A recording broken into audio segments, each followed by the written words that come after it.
Hi guys, welcome back to my channel. I started doing unboxings and reviews on YouTube last year during our first lockdown, but before that I already had 14 Hot Toys figures for which I had done reviews at Future of the Force, but not on YouTube obviously. So I decided that I will finally do unboxings and reviews of these 14 figures. I will post them once a week when I'm not doing any newly released figures. And so I decided to start with Anakin Skywalker from Revenge of the Sith. So as you can see, it has the same design as the other Star Wars collectible boxes. Black with a picture of the character, and unlike the recent figures, this one doesn't have a colored strip, it's just the box like that. So let's open this.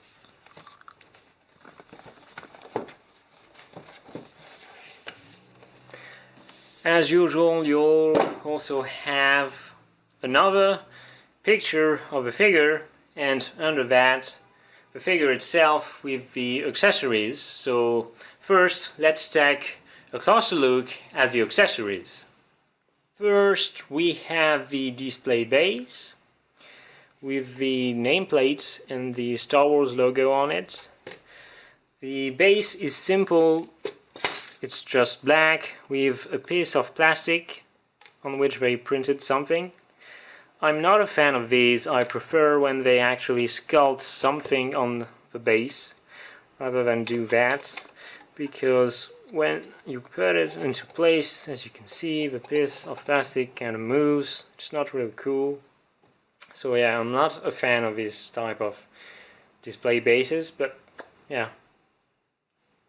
Anyway, then you have Count Dooku's lightsaber. You can detach the blade. It's pretty cool, right? Then obviously Anakin Skywalker lightsaber. You can also detach the blade because you can also attach it to the LED light up feature arm. So it also comes with batteries. You have this little thing that you can put here. It's if you want to display the lightsaber hilt on the belt. Then you have the robotic arm without the glove. It's pretty cool, and there's actually a lot of detail here.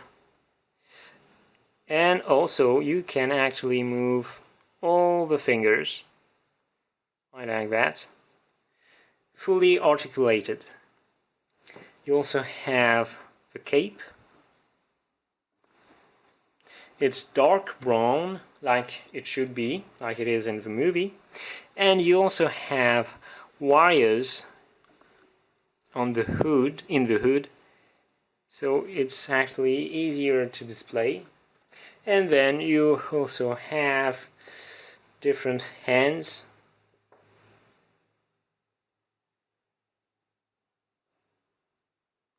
So now let's take a closer look at the figure. Here's the figure, so let's take a look at it. As usual, Hot Toys are great with head sculpts, but also with costumes. As you can see, they used different shades of brown for his Jedi robe. They also used faux leather. However, they didn't use this faux leather on his glove. The glove is actually plastic, and it's a good thing because it's detachable, and it would have been damaged with time if it was faux leather. It's detachable because if you want to use the LED light up feature arm, you have to take off the arm and then install the LED light up feature arm or the robotic arm. It's a problem with old Jedi figures. Removing the arms and then installing the LED light up feature arm. It's really tricky to do. It's not fun, but when you do it, the results are great. I mean, LED light up feature, it's always cool. However, it's not something that I use a lot. I probably used it twice, maybe 3 times, but not more than that. Exactly because it's tricky to install, so I just don't really use it. And when I do toy photography, I do the lightsaber effects on computer, so it's just a cool feature, but not something that I like to use very often. Anyway, now let's take a look at the Headsculpt. Kojun is the one who made this Headsculpt, and I really love it. I think it's a great one, and I really appreciate that they went with the sculpted hair and not the fake hair. I really don't like fake hair. I think sculpted hair looks so much better on Hot Toys figures, and they have done a great job. It really looks like Hayden Christensen, at least in my opinion. You can definitely recognize him there. It's a great work, Kojun. Well done.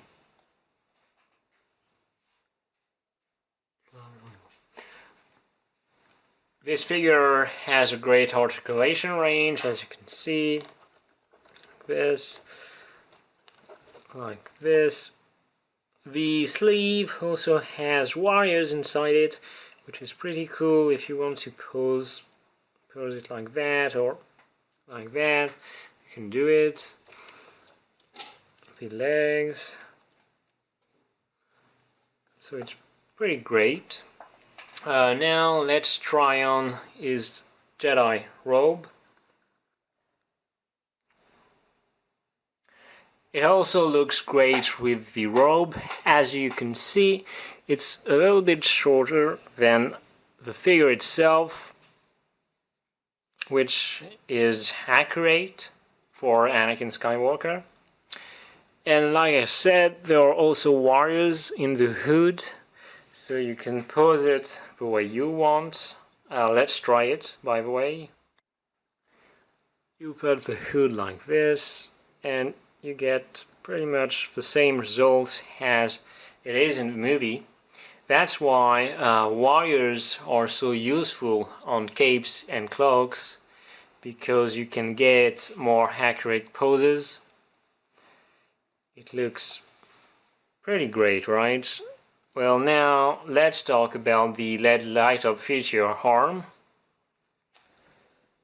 So here it is. Let's turn off the lights to see how it looks. It looks pretty cool, right? Like I said before, it's a nice feature. The problem is that it's tricky to install it onto the Jedi figures. Really, it's the same for Luke Skywalker, Obi-Wan Kenobi. It's tricky, so it's not something you're going to use a lot. But it's something you can use once in a while if you wanted to show it to friends or family. That's cool, but beyond that, not really useful. You can get some pretty cool poses with this figure, like this, like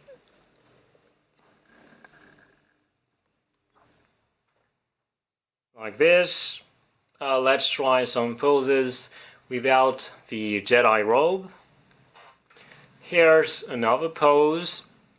When you are moving the head, always be careful because there are some sharp edges with the hair. Let's try something else. like this. Well, let's try with the Count Dooku lightsaber too. With the two lightsabers, it also looks pretty cool, and it looks even better on display if you have a Count Dooku figure. I do not, but I'm actually thinking about getting one. However, the prices are a bit high, so that's why I'm hesitant about it. We'll see. Anyway, you have plenty of possibilities to display your figure. You can also use the robotic arm.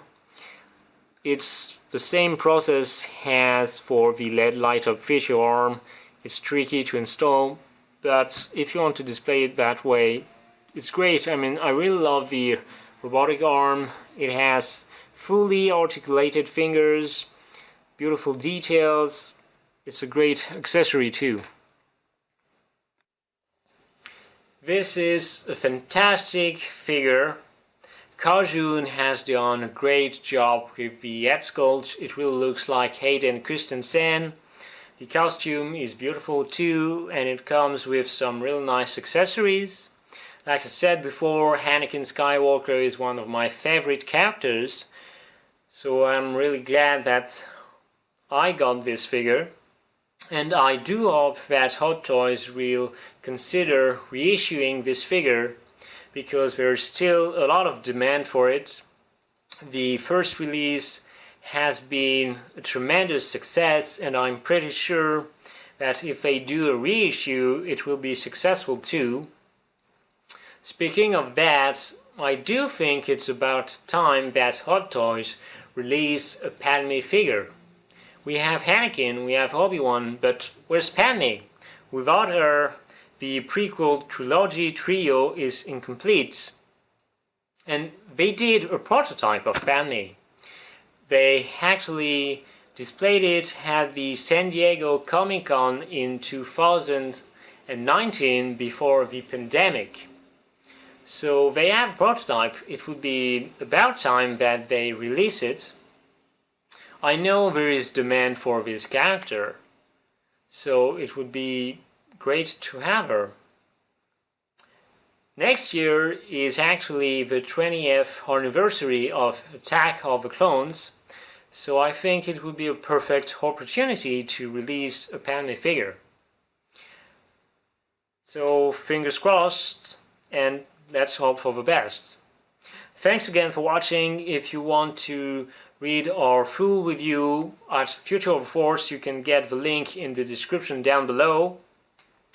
Please don't forget to subscribe to our channel.